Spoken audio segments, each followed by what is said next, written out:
think we're ready to finally dive into the meat of this channel and to finally get into it. Let's do it. And to talk about taking a gap year.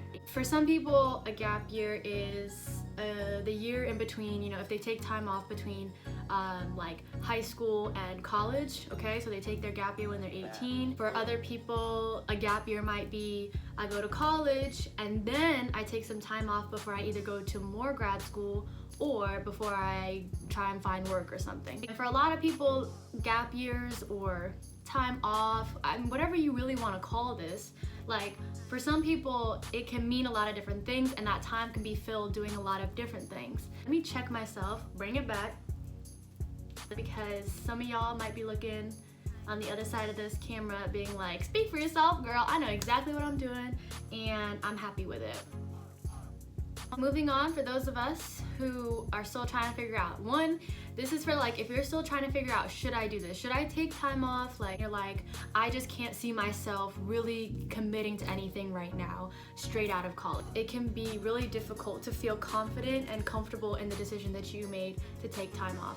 But I'm here to tell you that your reasons are valid, and you don't need anybody else to tell you whether they are or not. So yeah, that's exactly why I'm making this video.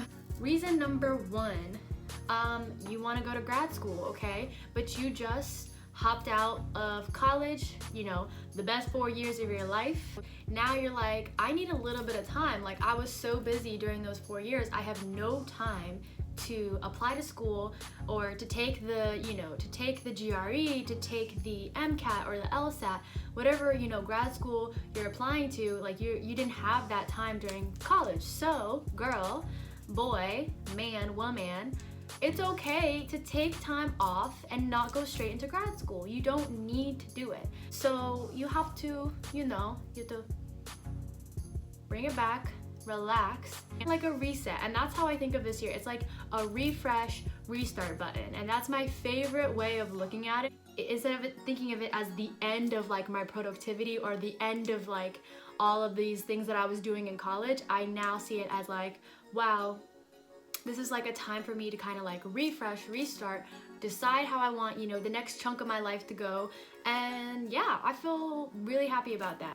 Another reason why you should take some time off before you start going straight into other things like a job or school or whatever it might be is to travel. Even just having like 3 to 5 months where you can be at home and travel here and there is such an amazing experience. I had just gone straight to school and decided I was gonna spend all summer studying for the LSAT.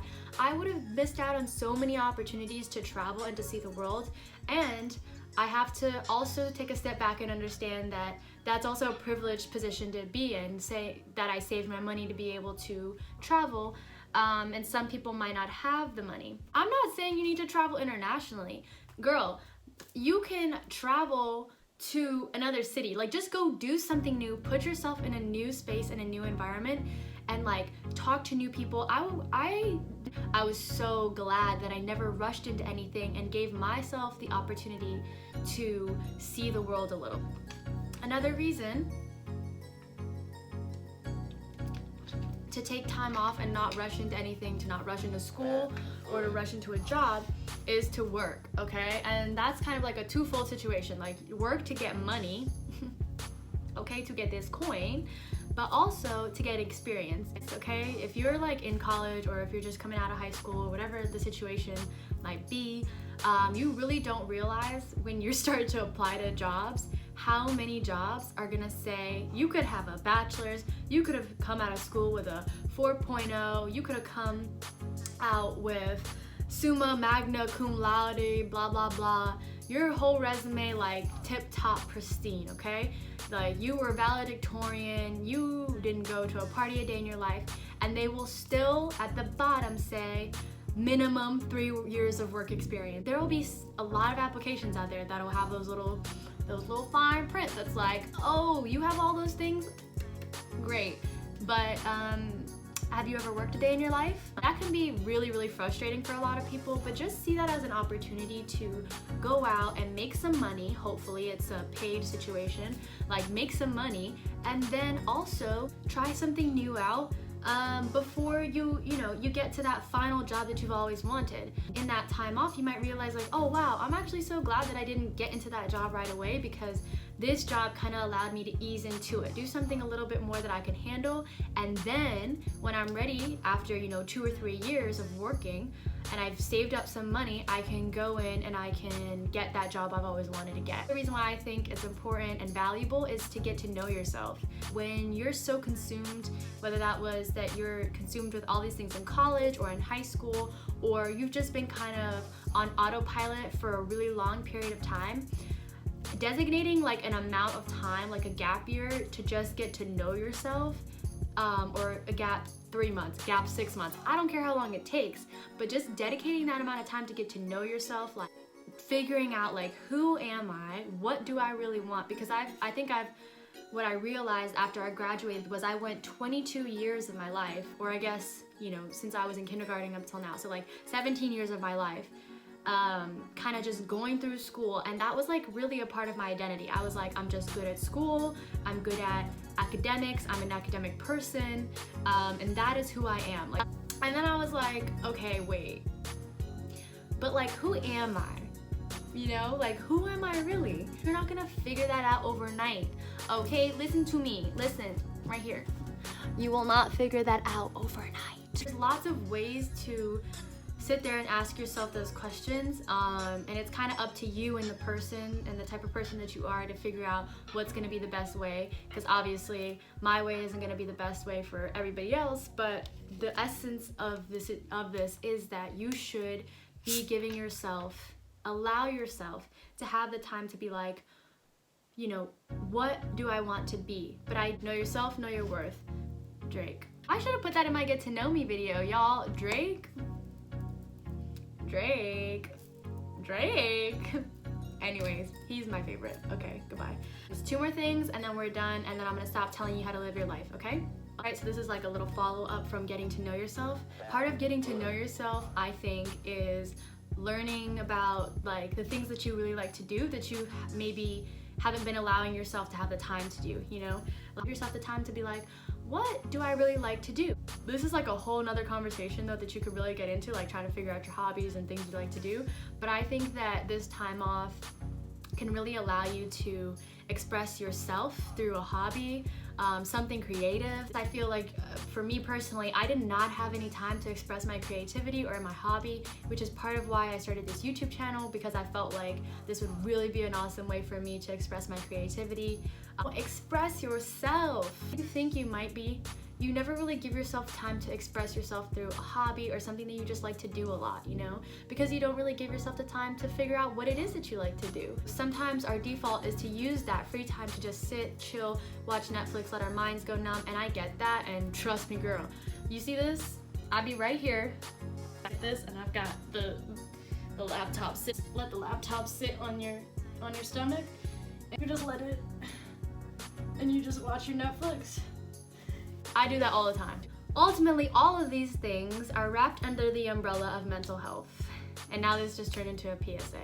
What all of this really boils down to is just allowing your mind to just refresh, like allowing yourself to just take a step back and just like be with yourself or be with other people, your friends and family, whatever it might be, because when you let yourself be on that autopilot mode, you start to compartmentalize things, you start to push feelings to the back burner, you start to allow yourself to, maybe not confront a lot of things that have been bothering you or that stress you out, and you just accept stress as a part of life. It's different when you're under pressure because you want to perform well at work, or you want to perform well in school, or at your, whatever it might be in your relationships and in your life. But it's different when it's unhealthy stress that you've just like anxiety, you feel anxious all the time, you feel like your productivity levels are low, you're not motivated, you're not happy in what you're doing. Look yourself in the mirror and say, No, I am better than this. I deserve more than this. Okay. Visuals, all right? Some of you are visual learners. I'm trying to cater to you. You're welcome. I really had to confront myself with this summer. At the end of the summer, I was, after traveling, I really was like, oh no, I'm heading into the fall. Like all that summer fun was starting to go away, and the stress and the pressure of September.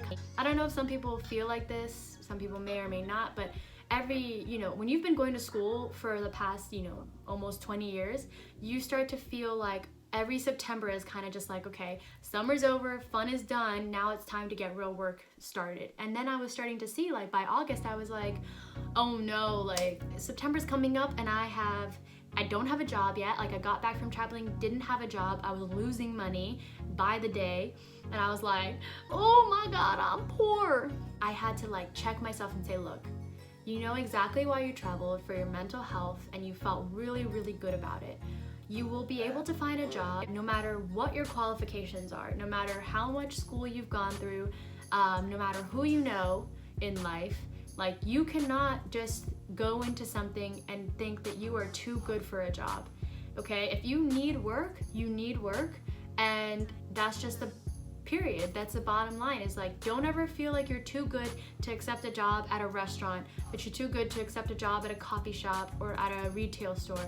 Like, if you don't want to do those jobs, then obviously you don't want to do those jobs. But if you're not applying to those jobs because, yeah, you need money, but you don't want to be seen working as a waitress or a waiter at a restaurant, or, you feel like you might be too good to work minimum wage, like, listen, a lot of people would kill for those jobs. So if you have the ability to get one, make the money, and then dip. I just wanted to make this video because I feel like, for me personally, every once in a while, I can be really, really confident and comfortable in my decision. And then there'll be some days, there are always gonna be those little days where it just pops up and you maybe had a hard day at your minimum wage job, or you are having a hard time studying and just finding the motivation to do it again. When those days come up, you kind of need to, I kind of like to go back to my reasons and go back to the things that I constantly think about, and just be like, okay, yes, this is the reason why I am comfortable and confident in my decision. I know I deserve this time, and I'm using this time wisely. I'm using it because it is valuable to me, and I'm happy with my decision.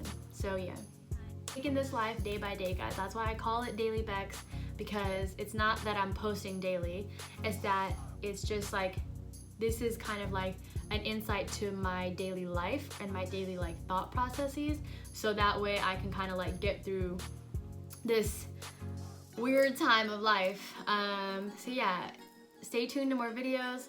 Like I said, I post every week. I'm going to be posting, hopefully, you just expect it around the weekends, from Friday to Sunday. I post every week. I'm excited to keep posting, and if you enjoyed this video, please give it a like and subscribe. Thank you, and I'll see you in the next video.